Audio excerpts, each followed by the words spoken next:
আজকে স্ট্রাকচার 4 আজকে আমরা একটি সেন্টেন্স স্ট্রাকচার নিয়ে কথা বলবো। আমরা বলে থাকি বাংলায় বলে থাকি কি কারণে বা কিভাবে।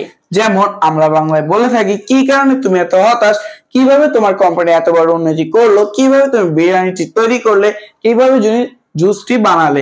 এরকম বাক্য আমরা বাংলায় অনেক বলে থাকি। আজ আমরা এই কথাগুলো কিভাবে খুব সহজে বলতে হয় তা শেখাবো। আশা করি আপনারা এই লেসনটি খুব সহজেই বুঝতে পারবেন। আমরা একজন বাংলা বলবো, আরেকজন ইংরেজি বলবে। স্ট্রাকচারটি হলো how come plus subject plus verb plus object. মনে রাখতে হবে টেন্স অনুযায়ী ভার্ব বসতে হবে। So let get started. তুমি এত হতাশ কেন? How come you are upset?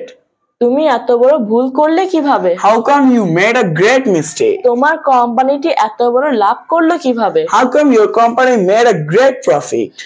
তুমি কিভাবে বিরিয়ানিটা রান্না করলে? How come you cooked biryani? তুমি কিভাবে জুস বানালে? How come you made juice? আশা করি আপনারা এই লেসনটি খুব সহজেই বুঝতে পেরেছেন। লেসনটি কেমন লেগেছে তা কমেন্ট করে জানাবেন। আপনারা যদি এইভাবে প্র্যাকটিস করতে থাকেন তাহলে খুব অল্প সময়ে আপনারা ফ্লুয়েন্টলি ইংরেজিতে কথা বলতে পারবেন। Please do subscribe our YouTube channel. Thank you for watching this video.